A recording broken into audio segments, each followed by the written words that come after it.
So, welcome back to the D. What are we doing today? So basically this is our competition prize. It draws in about a week and a half's time. So it's a 45,000 mile two owner ex-mobile police station. It's a 308D long wheelbase iTop 2004. Pretty sure it's 2004. Yes, Sprinter. So 4-cylinder CDI, manual, 45,000 miles. You heard that correctly? It's only done 45,000 miles. So basically, we got it, given it by a customer because she bought it, was going to do stuff with it, and it never happens. But one thing she did do was put red oxide all over the pickly bits. So what me and Fudge, he's tapping on Capri stuff over there, have got to do in the next 10 or 15 days is scoot your set of front discs and pads on it. They're over there. Put 2 repair bits in the outer seals on the front and the bit that I picked out on the other side. That's easy. And then quickly, white, after just sort of getting rid of, like you see the electric socket was here, you can see it's lifting around it. I don't want to leave you with a vehicle like that, and if we do, you'll have a rusty vehicle, which is not what you want. So we're going to patch it where it needs. We've got some paint pickle under the edge of the roof, and you'll see the lass has sort of sealed the roof lines, which is quite standard Sprinter. They're not actually rusty, she's just painted stuff on them to stop them going rusty. So we need to get a tending on all of that. So bring on the DA sanders, and we're going to knock all the red oxide off. Round pieces like this. There's some bits of power. You put some paint around the windows here. There is a little marked scrape there. It's not a dent. So I've taken the door handles out, taken the door runner end off. I've taken the magnetic door closer holder bits off, and then we're going to go crazy on this side, get it all rubbed back, and then we need to revert to the other side. There's a line dent on the other side here, which needs fixing. A bit of sill where she'd been thumped at one point in her early years and repaired used body filler and bodgery by a body shop instead of doing it properly. And then we got a little tiny bit of pickle on the screen panel, and then basically we just got to emote it, and it's ready to go for the end of this month. The competition draws on the 30th. I will put a link in the description to it so you know what you're getting. So basically it's a big blank canvas, completely empty inside, drives like a new pin. The steering wheel isn't worn out, the mats aren't knackered, the seats are great, the gear lever isn't like waving a carrot in a well. It feels tight, nice, like a 45,000 mile 21-year-old Sprinter would. Right, sanding.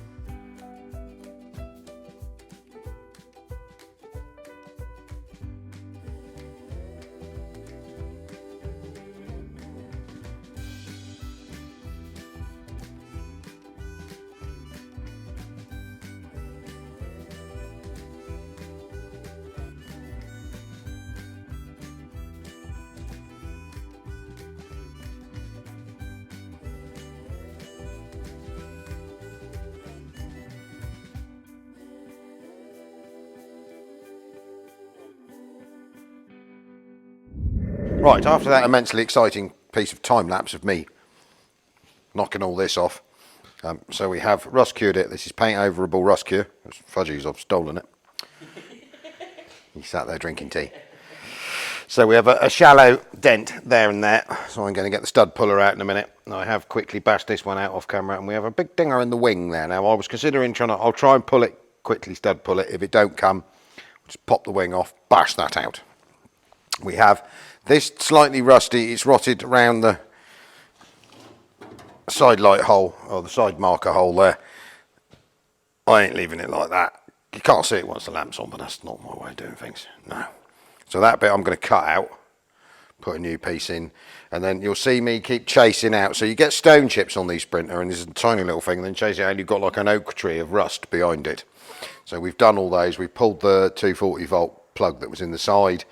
So that's that, and then basically I need to scuff the whole side of this vehicle over once we've pulled the dent, and you'll see there's paint lifting up there and paint lifting under here. So we run that. We're going to paint both sides, the wings. The bonnet is in lovely nick. The doors are, I mean, the van itself is structured really, really nice. So so we need to get into that. And then we've got a nasty bit of plating on the sill on the back I don't like. So we're going to tidy that up. That was done before my time.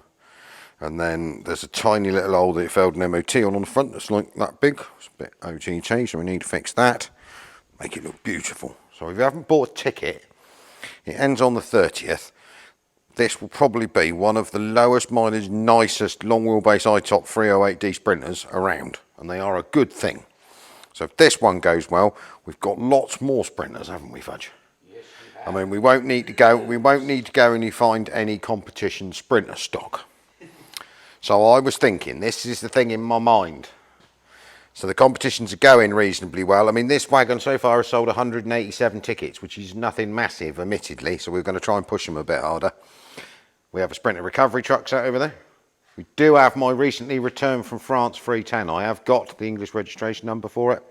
So we may consider doing that in a minute. It only wants minor stuff, and 310s and 312s, everyone keeps trying to buy it, have gone.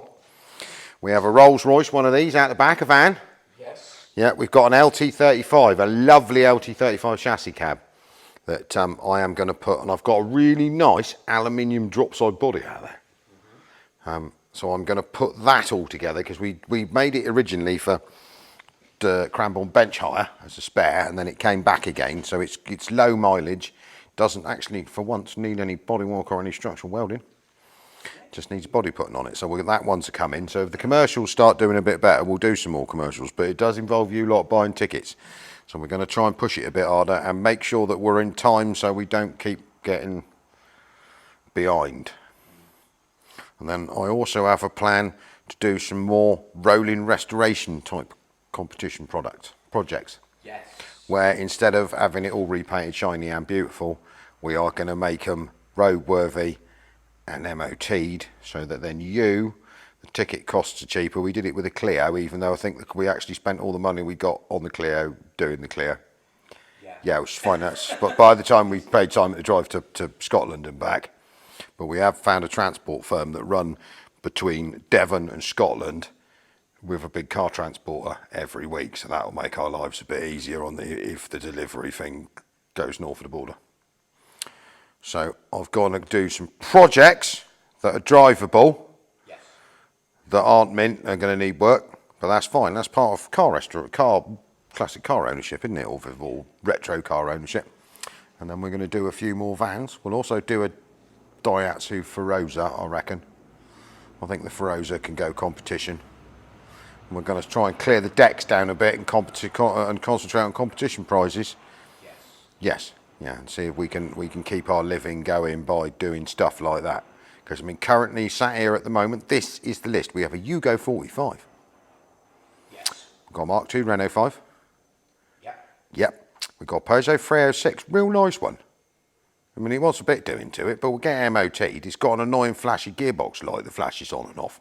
It is a really tiny one. Yeah, but the flashy, annoying gearbox magic flashy light doesn't seem to make any difference to the way it drives. So the sensors actually, there's nothing wrong with it, and it's been like that for years, and it can go off like that. Mm-hmm. We've got my parents' Mercedes W124, because obviously I've pimped their ride and they're roaring around in a C240.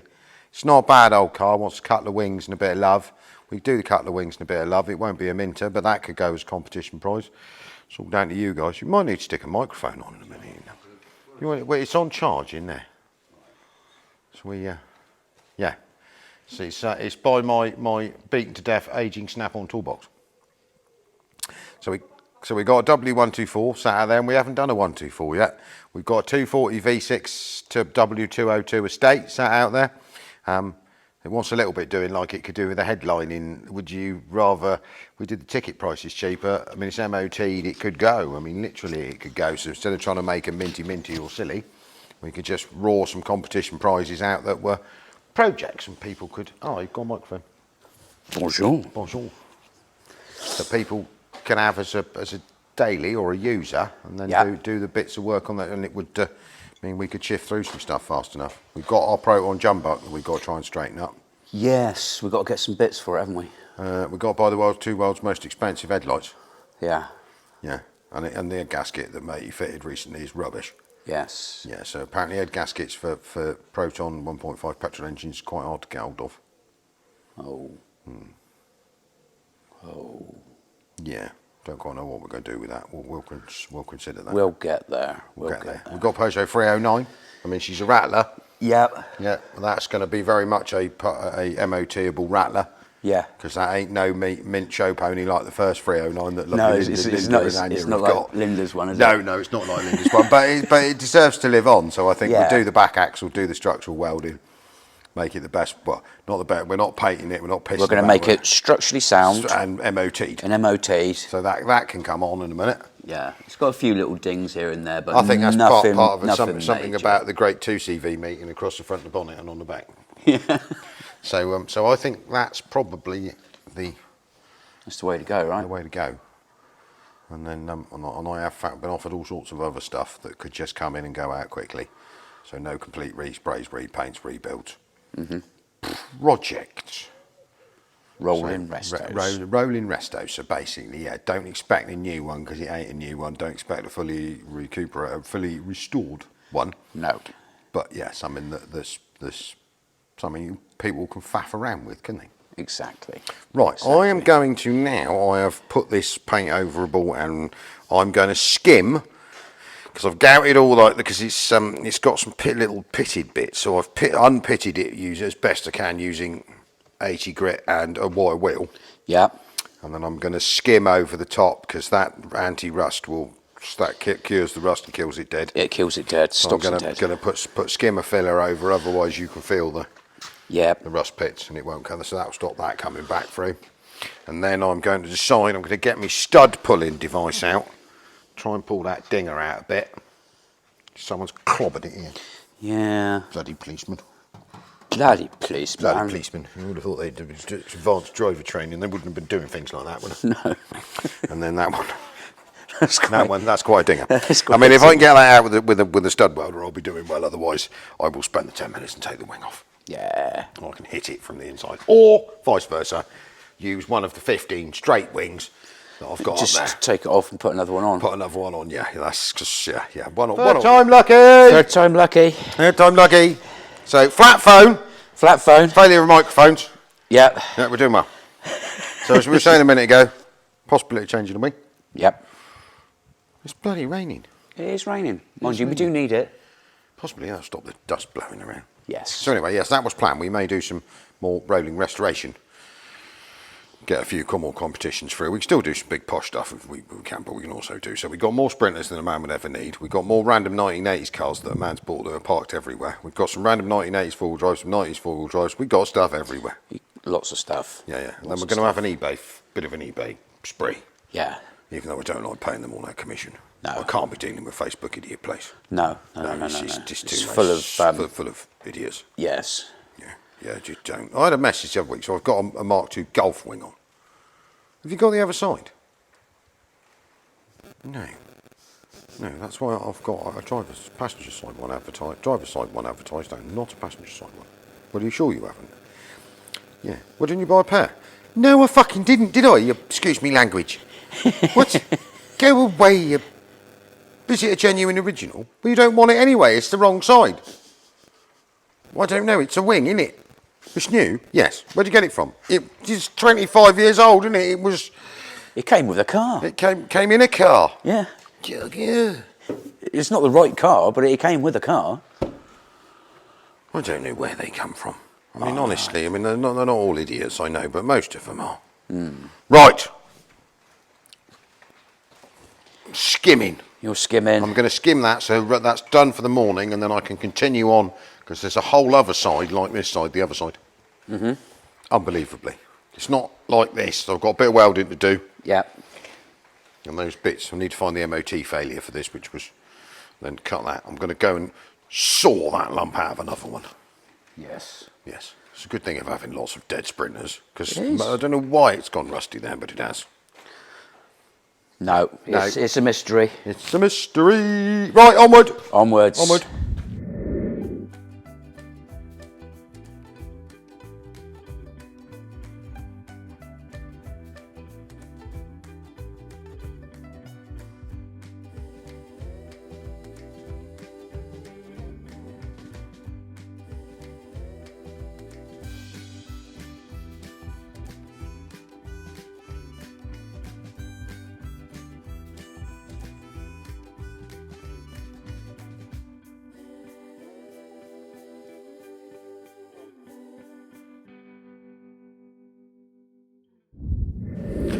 Right, so a little later I have stud pulled the dent in here. That came out. The dent that was there. And we've rust cured it and we've put the first flash filler over it, just take the pickly bits out. As I'm sort of trying to do this all in one go, I have about turned to this morning because there's a really big line dent in the other side on the back corner that needs fixing, or the back half of the van. So we're going to go round there, and then also I've dragged me newly re-landed, brought home French but was English Sprinter in, because he's got a big squat in the rear panel that's been annoying the tits out of me since I bought it 2 years ago. So while I'm stud pulling on the other side of this using the dank, I'm going to see if I can dank the dent out of the French van. The French van wants a side loading door put on it, a nice white one, which I have.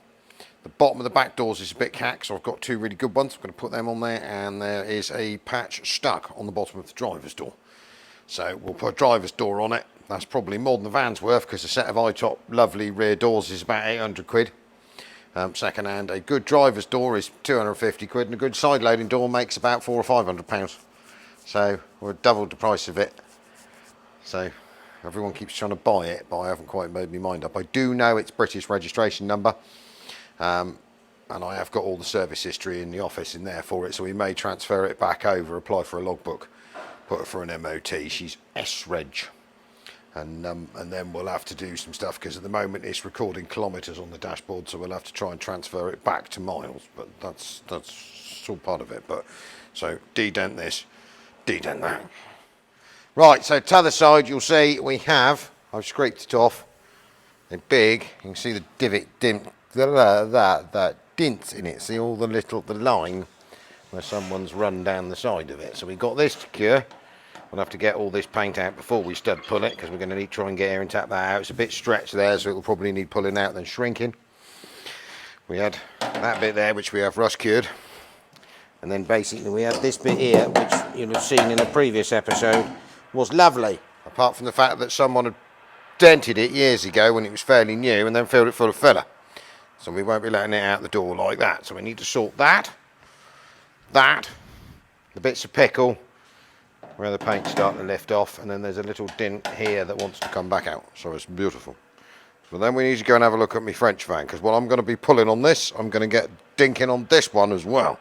So it's a French van while it's here, because they are both the same colour, so we might as well.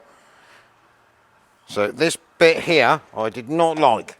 That has been on there since I first bought it, and I am assuming that yes, I just fell off, probably, now.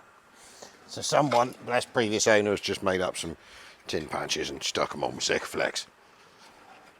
Don't like that. Didn't like it back then, but it worked for the purposes of CT. Now when you open the door, the same person I reckon has been here. So stuck here is something. I don't know what it is, but I might as well, oh yes, I've been sticking stuff on there too. So there's a little bit of a hole, honestly, here. It's going to want a bit of front sill. That's easy. That's nothing to worry about. Same again, bit of rubbish stuck on plate. So we knew that they were there. We weren't worried about them.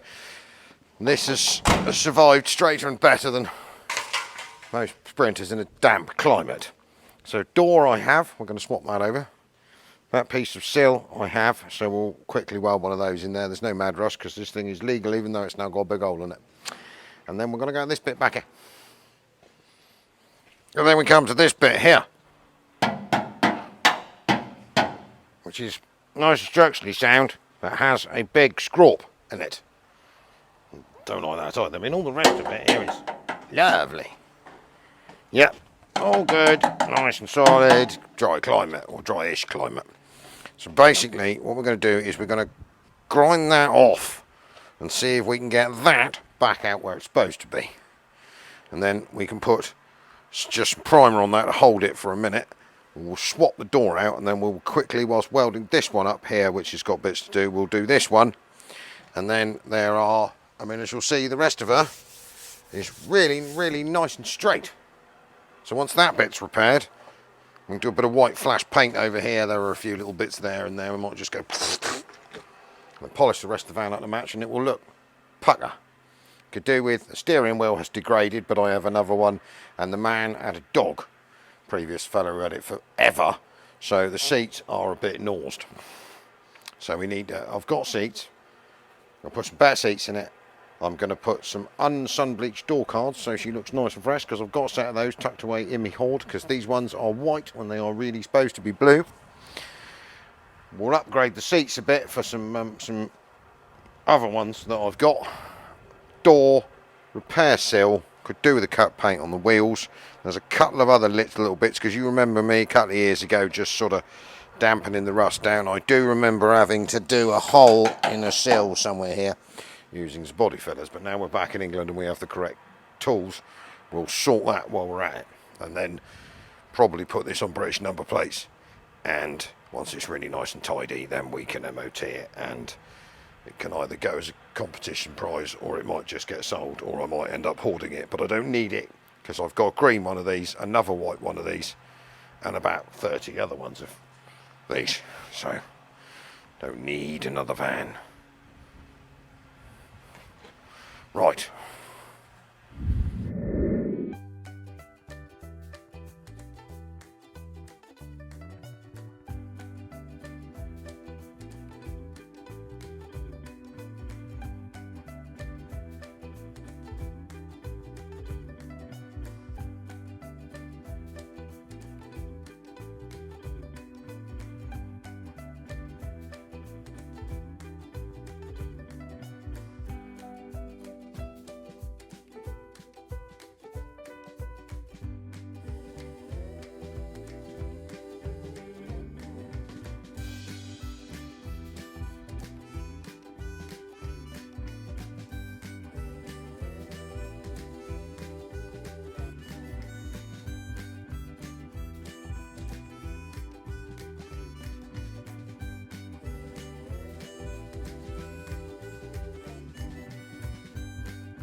Right, so we are a day or so later, because we went off doing exciting things.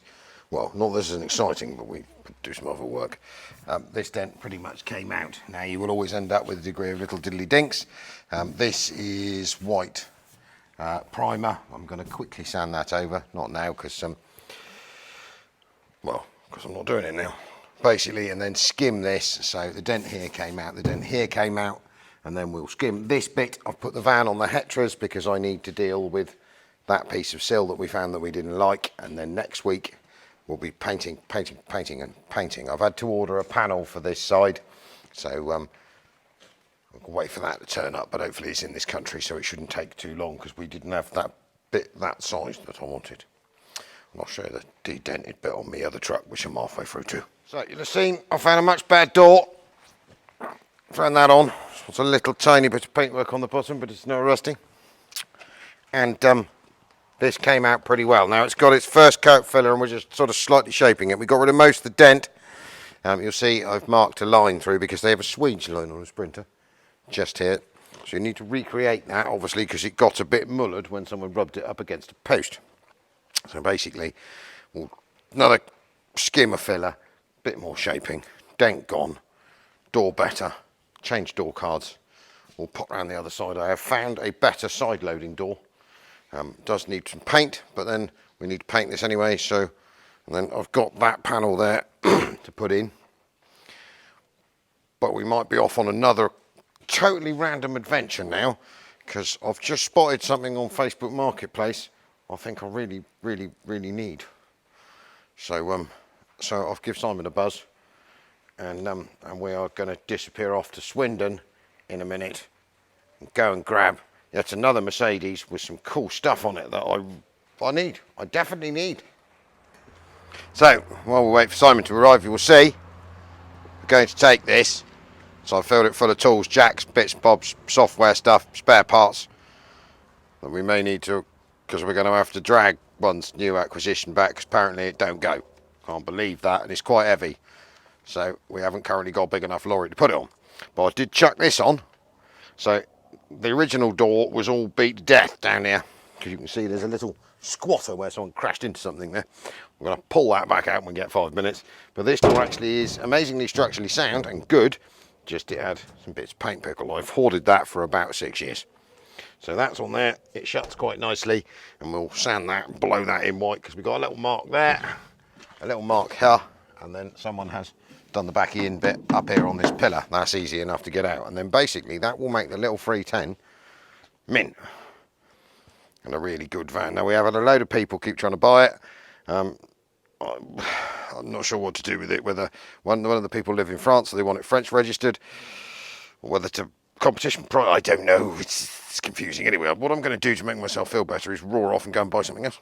So we will catch you in 10 seconds, which is going to be about 4 hours, 3 hours for us by the time we've loaded, driven there.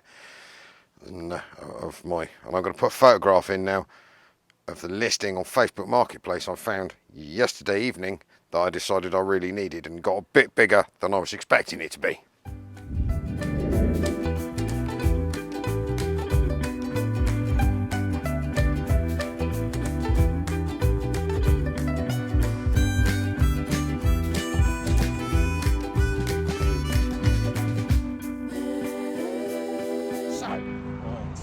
Bank holiday Friday, isn't it, Mr. James? Oh, it's a lovely day. This is full of horrible touristy type people, and idiots are everywhere. So we decided what we needed to do Join them. was join them. Yes, the garage with idiots. Anyway, that's completely off story. So you'll see the French printer in the background, which Simon is in, because Al found something random on Facebook Marketplace yesterday that he decided he really needed to own, but it turned into slightly more than a man was inspected. Well, yes. Because what we found was a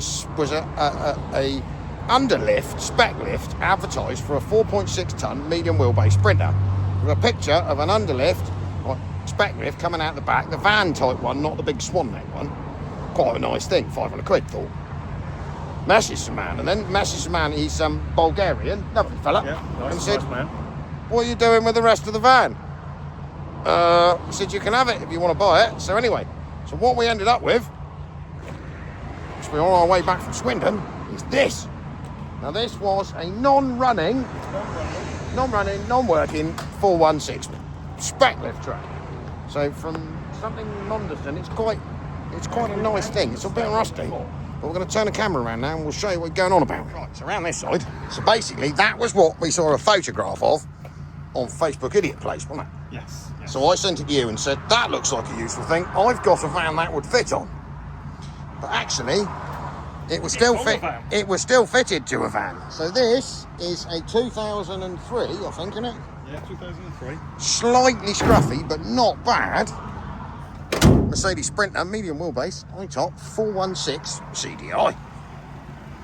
Now, it's all sort of fitted out, so it's got onboard air, it's got a big hydraulic spec lift that we've tucked away under the back, we're not faffing around with till we get home. Big false floor, because all the rams come up through here, don't they? Yeah. And I'll just go around the front here.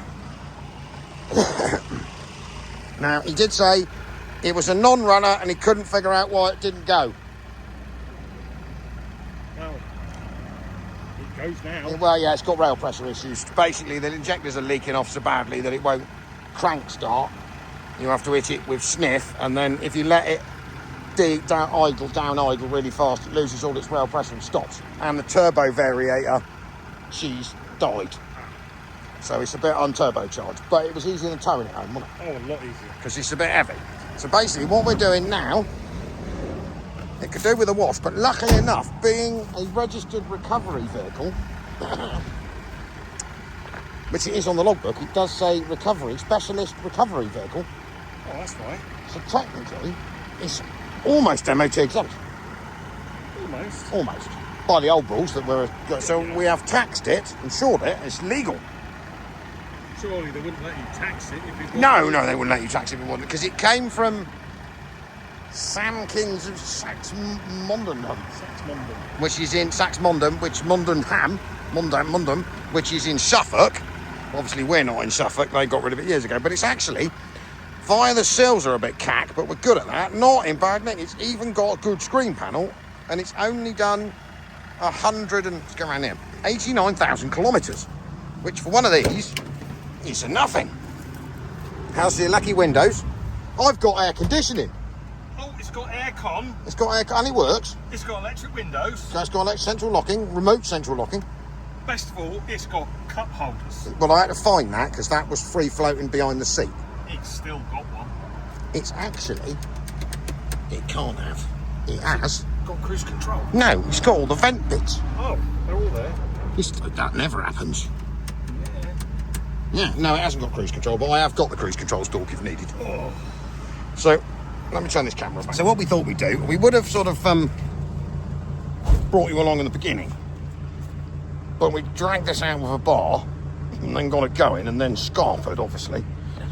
So what we're going to do now is we had to get from Swindon, didn't we? Yeah, we're about 10 miles from Swindon. Away. So we're going to now attempt to go home without it packing up working.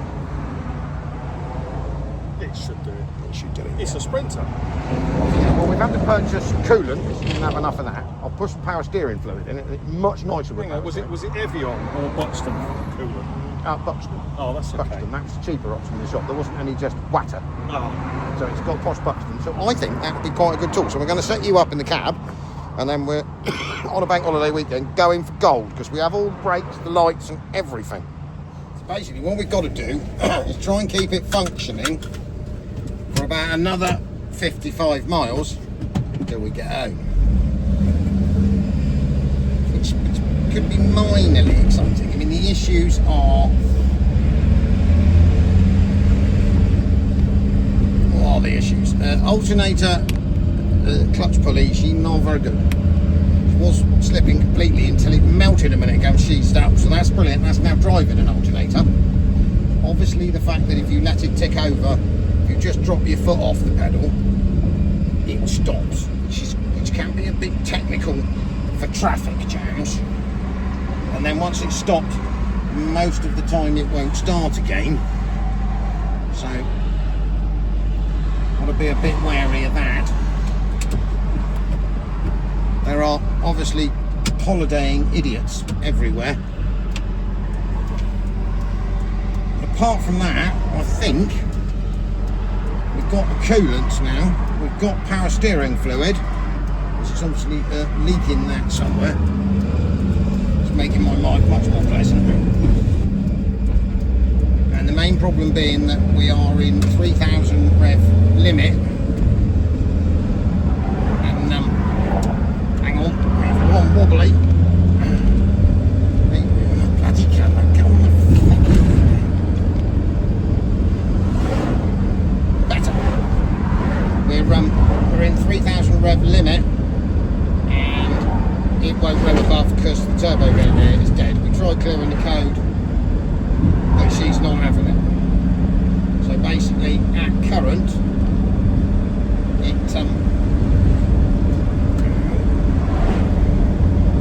and the camera doesn't want to. The camera mount doesn't want to stick to the windscreen. That's better. So basically, it's a little slow. Not horrifically slow, just a little bit slow. It'll be absolutely fine.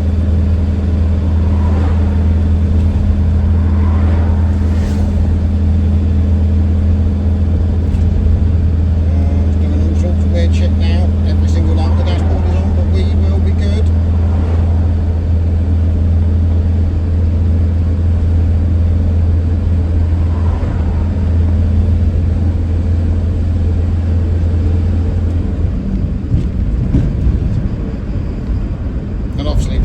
The rescue vehicle behind if worst comes to the worst, and it stops and it won't start at all. I'm just going to try turning it off and turning it back on in a minute, because my throttle keeps disappearing as well. Honestly, in front of me is a man, parcel delivery fella in a Jago, parked on the double yellows, halfway across the road so no one can get through. Do they fucking come from?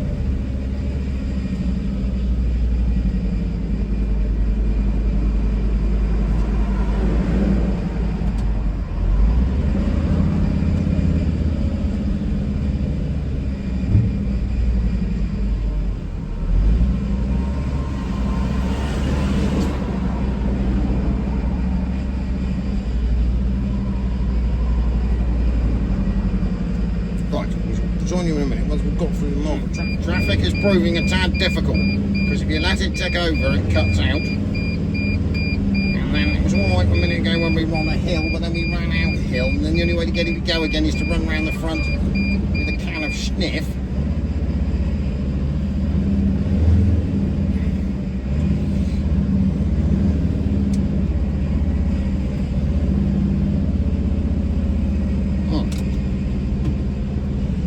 Certainly not ideal. As long as we're ticking over at 2,000 revs, all's good.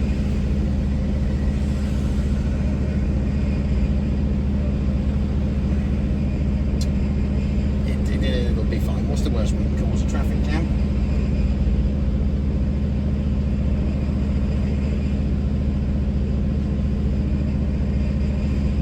On a bank holiday weekend, we're in a traffic jam. Joys of bank holiday in the south of England.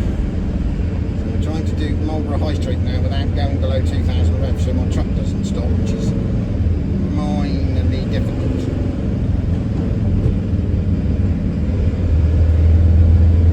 Be fine. Move this over this way a bit, that's a bit better, isn't it? I can edit all the handbrakes out, don't you worry. Come on.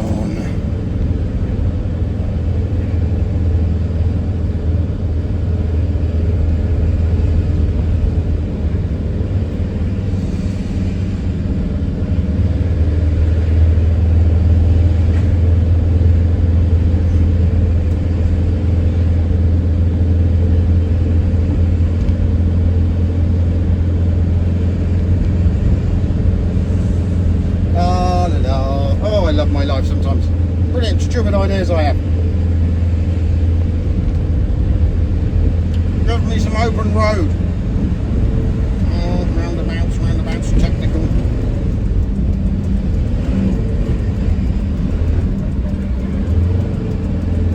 I'm not going down here, screaming first. I'm not hitting a post office lorry. Right, keep your revs up so it doesn't stop.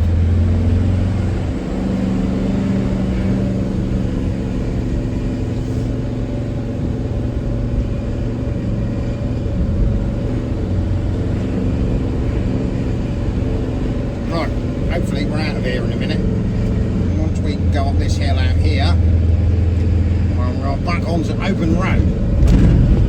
Prime Minister with us.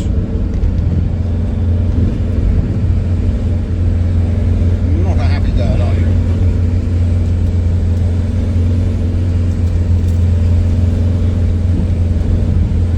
Just keep your foot, man. Just keep going. I know you don't like hills. Absolutely fine. Got enough horsepower to go up here into them.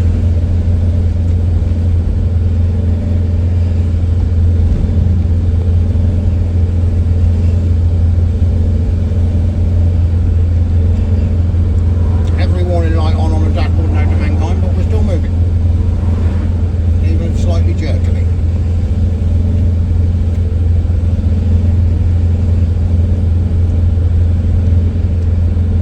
What do's make the top of the hill? Come on, Mr. Spotter, come on. Keep moving, we don't want to break down just yet. Almost to the top of the hill. Yeah, that's downhill. We stand a possibility of resetting the engine management computer so it's not in. I'm not going to rev above 1200 revs mode.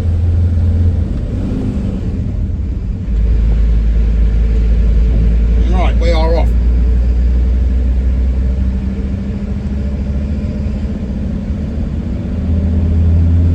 Yep.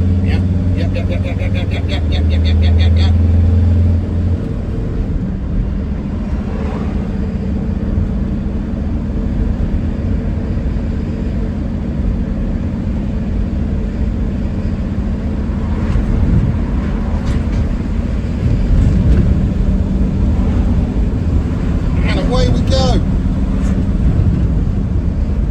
Now you can't see any forward footage, but it's exciting. Right, onward. Right, so sit rep. We are still going. We have a throttle that works now to 1800 revs, which is a tad tricky. And absolutely no go-go whatsoever.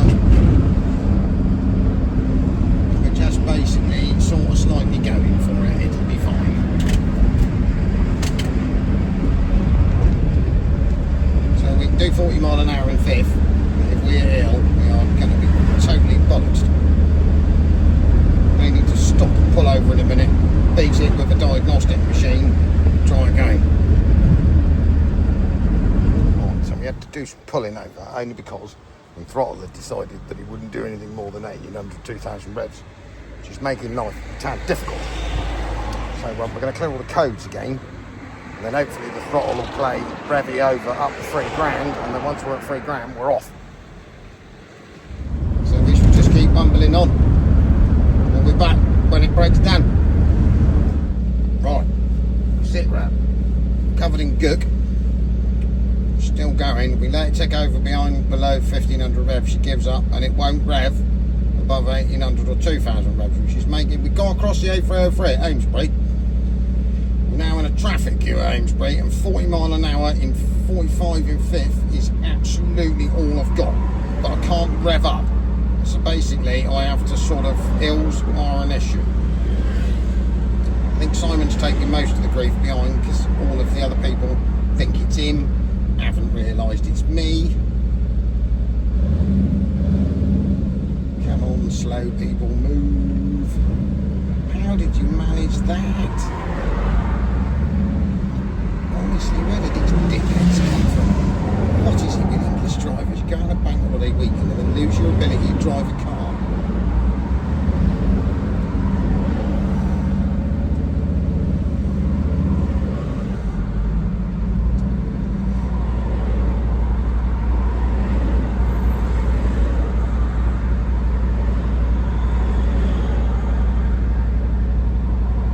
I don't know. Anyway, so we've only got 20 miles to do.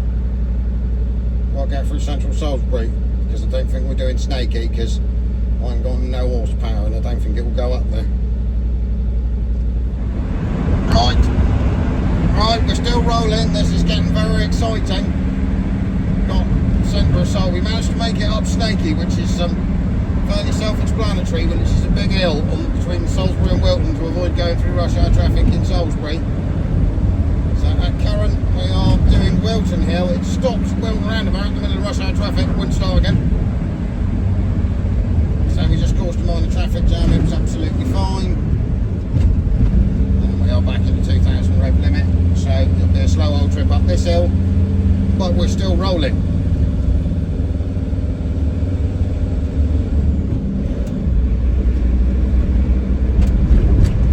What else would you do on a bank holiday weekend? Honestly, brimming with excitement it is. I do some stupid things sometimes. Anyway, so basically we've got about 8 miles. I think we can make 8 miles. There is a whopper of a hill going out of Coombe Bisset, so that could be a bit exciting. That's going to be a 20 mile an hour at the best, but to be honest, there's nothing I can do about it. They're all going to have to wait, aren't they? It's bank holiday weekend, they'll be nice and relaxed, they won't be angry at all. Fine. Right, onward! Right, the last really big hill.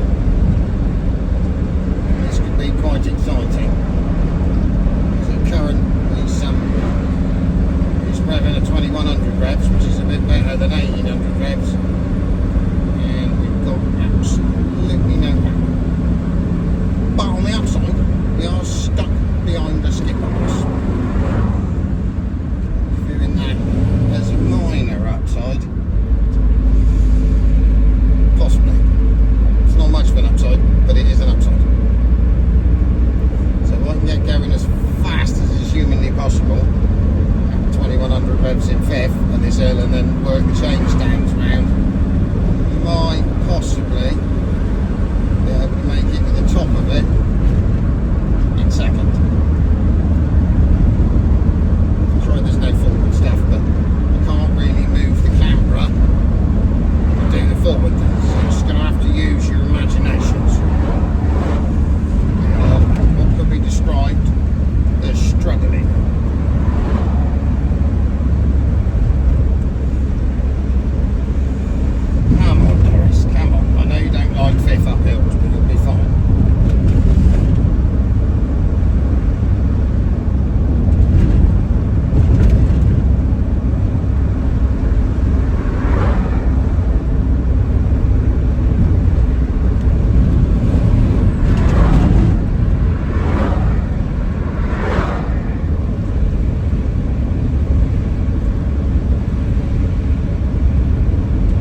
third. We're pulling in third. Come on, I'll go. I know you're sick. You'll be alright. You've done 100 mile already. That's it. Just hold in there a little bit longer. Make you better. That's it. Now you can do the really steep Bodywork mill in third at 2,000 reps with no turbo charger. From Mercedes. Got it in. Somewhere in there is 160 horsepower, pure raw unadulterated power. You've got it, haven't you? Come on, hang on, hang on, hang on. Right, lots of pissed off people behind me, but I don't care. We are over the top. Good sprinter.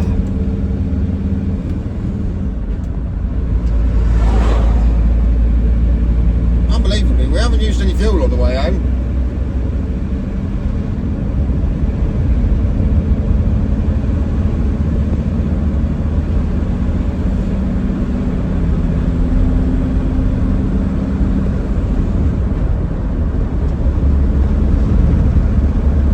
Right, that's the last hill.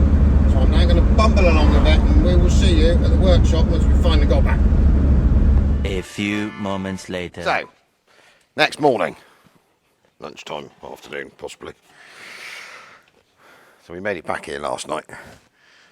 Because I can't leave anything alone, I was like, right to have a fiddle with it. So when we looked at this at Matey's, basically this fella, lovely Polish guy, lovely Bulgarian guy, pulled this complete 612 out, stripped it to death, rings, mains, big ends, oil pumps. He's completely rebuilt it. And he put it all back together. He got a reconditioned set of injectors, I think, by the look of it, or possibly just clean the other ones to death. And then it still wouldn't start. So it would start if you sniffed it, as you'd have seen yesterday, but it was all over the place. And then he'd been to Euro Car Parts, which is normally a bad idea, and bought a load of parts. So it had this is the turbo variator, lives under the headlight turbo. So this controls the variable vane turbo. This, rubbish, died. This is a brand new Euro Car Parts, because the receipt is in there, rail pressure sensor. This is a load of rubbish. So this was main cause of problem, along with this. So when we got back last night, did a leak off test. I'll go and grab the leak off test things, you know what I'm talking about.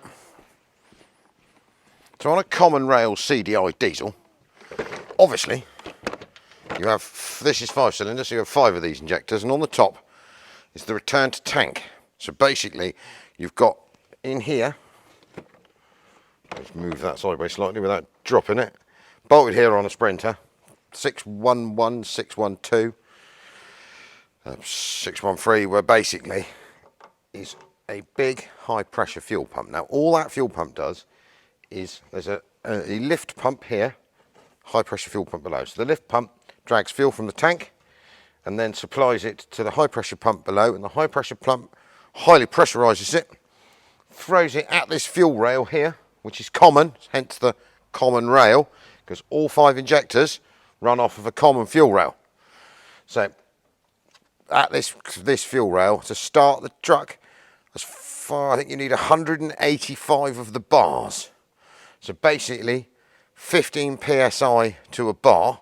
So it's an awfully large amount of the PSIs, basically, to fire the engine. So on the front of here this is a rail pressure sensor. So this rail pressure sensor tells the computer box, Majobly box in there, when you've got what the rail pressure is, yeah?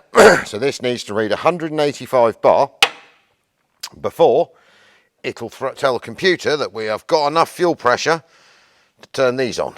Yeah, these are obviously all sequenced and timed.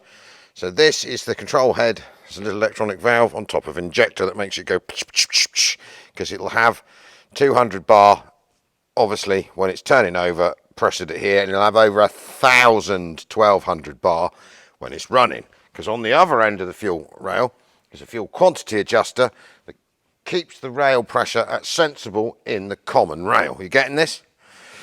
So, the most common fault for a CDI diesel not to start is leak off. So when it's trying to get 200 bar to get this cracked off to fire these, if it's leaking fuel off the top here, it's losing pressure. So you have what we know as a leak off test kit. So there's a leak off test kit. It's mine, it's fairly battered. So this does up to 6 cylinders.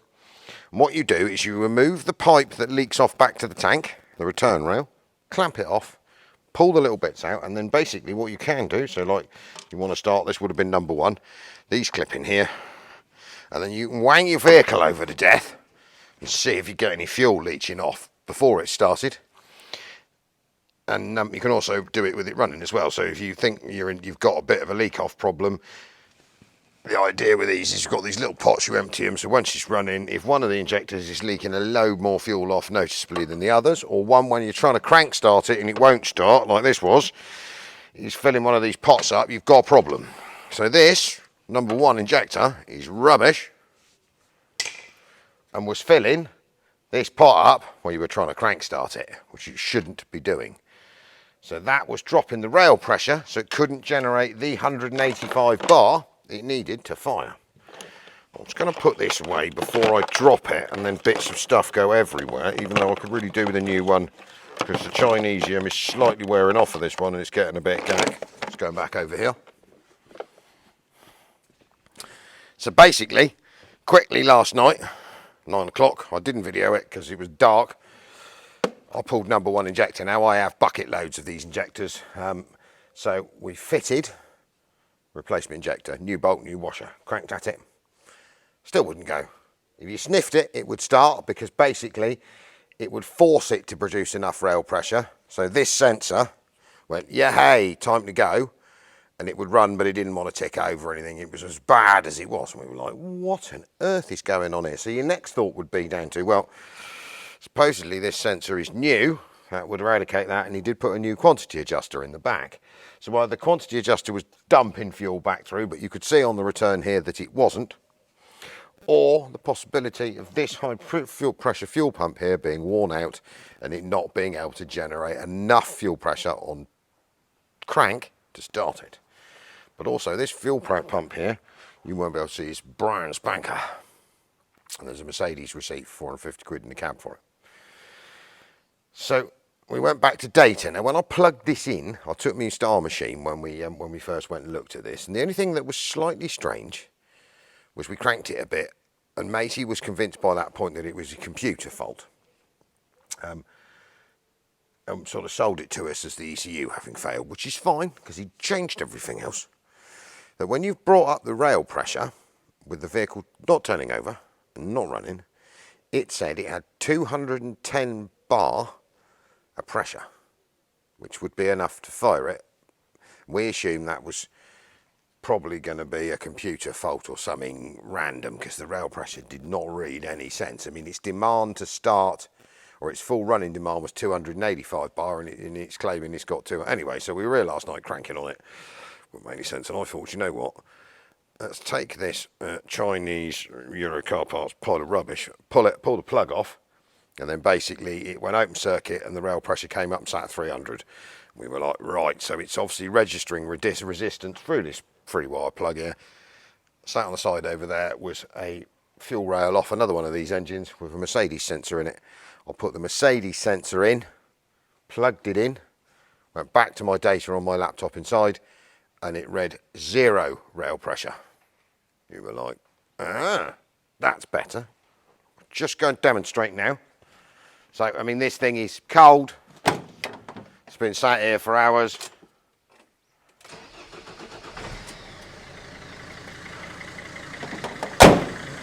Broom! So between this, which I think was causing trouble but not too much trouble, this was the original underlying fault, why it wouldn't start, why he stripped it and checked it and pulled it into a million pieces. And then sadly it still wouldn't start after without sniffing it, because basically it was pouring fuel out the top of here. So he decided to fit this. This made it 10 times worse. This is why yesterday it wouldn't accelerate, it wouldn't run, it couldn't figure out. Let me turn it off. See? She is sweet as a nut. The computer was completely confused because as far as it was concerned, it had far too much rail pressure. This sensor is utter junk. I mean, it is literally, it's going over there, so you can go in the scrap. It was trying to variate and keep a rail pressure down that wasn't there. So it's working the rail quantity adjuster flat out, trying to dump rail pressure because this thing, that stupid sensor, is telling it it's got 200 bar more than it actually had. No wonder the poor thing will want to run no sense. So basically, one crappy injector was the start of, and a cheap shit crap rubbish part was the real problem. And I felt quite sorry for the lad. I mean, admittedly, he'd give up on it anyway, but he'd spent hours and hours and hours. So I've actually gone back and taken, there was a Euro car parts quantity adjuster on the back, brand new one, so that's over there in the scrap too. I've put a Mercedes, I put the original Mercedes one, which actually in the cab back on, she runs perfect. We'll chuck these in the reconditioning pile, even though I have slightly dented the nozzle on the end of it, but it doesn't matter, that's junk anyway. So that gives me, I have test driven it home and back last night, a running and driving spec lift wagon. So we're going to go back round the back now, we're going to have a quick look at the back of it, because I've cleaned it all out. You will see it needs a bit of the paint, love. But it is unbelievably structurally sound. It's done 189,000 kilometres genuine from new, which is about 117,000 miles. It is as square as a die, apart from the fact that it's done Sprinter stuff around there and it's gone a bit rusty. So, round the back. This is why I wanted this thing. So, obviously, none of this worked either. We had some electrical issues. So this van actually, via awful paintwork and minor structural sill rust, at the bottom, not bad, it is literally just parted, we'll need to sort that, is in really good nick. Now if you think this is a 2003 commercial vehicle and it's covered 185,000 kilometres, that's nothing. Now this spec lift is not cack, it's not one of those bend from the bumper piles of rubbish that we had a Bedford CF or one of them lever things on the back, they were awful. I don't know the make of it, we'll work that out, but this is quite a piece of equipment. Now you'll see this van has a whole false floor in it, look. It's this steel cradle goes all the way to the bulkhead at the front, and it was separated, sadly mate, you cut that out, we're going to put that back in and put the second row of seats back in. So its weight transfer point is in the middle, just in front of the axle. That frame is designed to put weight on the front and on the back obviously, and so this unit is quite impressive. You will see a slew laden weight, so she'll pick up a ton legally. And basically, if I do this, the valves are a bit sticky, we're working on that.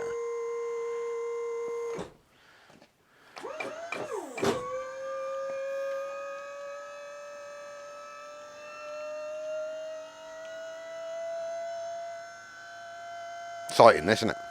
Well, it is if you're me.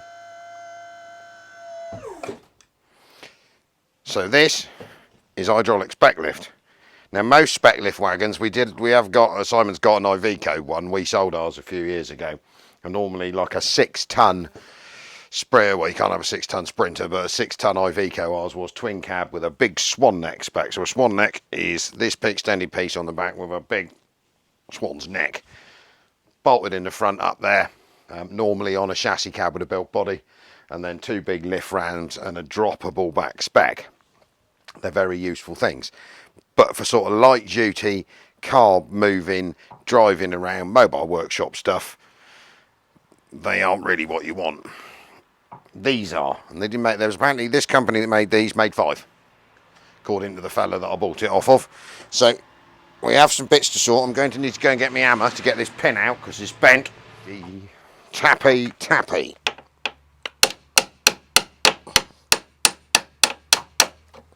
You can see that wants a bit of straightening. I do have another one I found earlier here, which I think is probably the correct one. But it isn't bent, so we might just put this one in. So basically, this back, we're going to move the camera over there a minute, and I'll show you. This comes that again. So it's sort of handy thing. So if you grab hold of this, you can go right out of there, and then basically on the ends you've got you said wiggling it around all over the place. Come there, that's it. And then obviously your wheel pickups I won't bother doing the other side, you can use that. And then if you go here, your width. And then, depending on how far back you want to be, you can use that to lift up your car, pull it in. Now obviously depending on your pivot point, your pen tool gives you, excuse the annoying noisy private helicopter, an ability to lift a reasonably decent sized wagon. Now we did dop a Sprinter in it last night and it will pick one up. Obviously that's quite heavy, so according to this it's a ton on here, but if you think for most cars, if you're picking up the engine end, most cars weigh 1.5 tons, so you haven't got to worry about that. Obviously with this type of length, for sort of bigger stuff, you can do the reverse, where the lighter part of a vehicle is normally the tail. So you can hoik them by their arse and away you go. So this, as an everyday drivable sort of rescue rig, is going to be really, really, really useful. And I'm going to put that back out again. Put my pin back in. And you're not driving around in a massive spec truck with the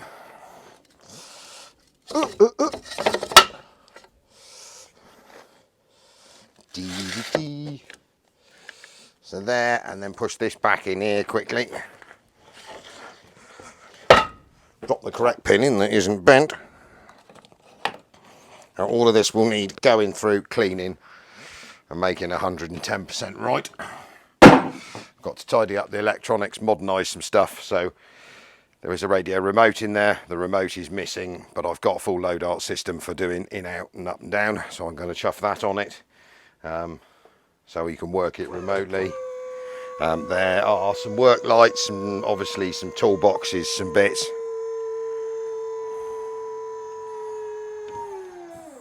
And there she is, up. It's tucked in neatly under the bumper, and if you just need to use it as a van, it also has the ability, should have a tow hitch in the middle of it, so if you need to tow, you're away. The vehicle has actually onboard air.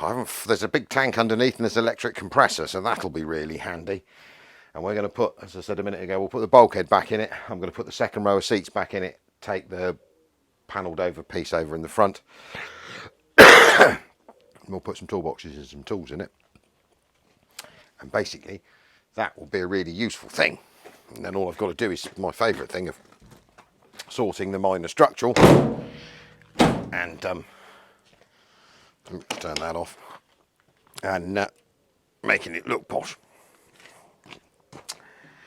Now MOT history wise, I don't think this vehicle's, because the rules are difficult and I will have to go and read them again. Recovery vehicles for garages used to be MOT exempt. That was back in the days of the Harvey Frosty Land Rovers and stuff like that. Now a few years ago that was removed because there were a lot of people taking the piss. Now this is registered as a special built pure recovery vehicle. I don't think it's ever seen a ministry test. It's got a ministry plate on it, but there's no paperwork in there. And admittedly, testing the ministry history online is a bit hit miss, and maybe some of our trucks come up, some of them don't. This doesn't show up at all. But for what we do, I will get this up to spec and I will get it a ministry MOT test. The tachograph will need calibrating, she's out. So if I want to hook stuff on the back here, we want to run on tacho, we want to run properly on operators, it's all right. But it's a nice thing, so 4.6 tons, and then we'll find the specs and work it all out. But I am quite chuffed with my purchase. Yes, there is bits of scab and bits of pickle, but actually, I mean, that's the worst door there, that bit. It'll be fine. I'm quite chuffed with my purchase, and it goes like a stabbed rat, apart from it's 90k limited until you get to 90 kilometres an hour. But same again, it is a commercial vehicle, so at 90k the limiter cuts in, and then you are trundling.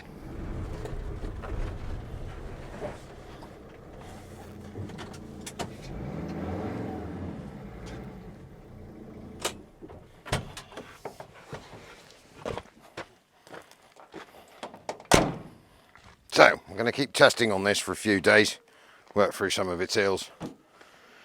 That will do for a Sunday. So random video. Started with Bodywork competition prizes, ends in more top quality treasure. So Mercedes police station. It's lovely. I know it's got a few minor bits to sort. It'll be all shiny and great. They are brilliant vans, these. 125% reliable and becoming rarer and rarer. So if you haven't bought a ticket, £7.50, have a go. You can do what you like with it. Obviously it's not this one, it's not this one, it's that one in there. So it's a big blanket open canvas. You can put a camper conversion in it, you can run it as a motocross van, you can have it as a day van, you can have it as a van, you can do whatever you like with it. It comes fully serviced with a new MOT, the brakes done, a nice shiny coat of paint, and we'll get some more competition prizes up over the next few weeks. We're going to do my camper van, we'll probably do a Peugeot and a cheapie as well. I want to keep testing on this. Thank you very much. Al, 6D Diesels.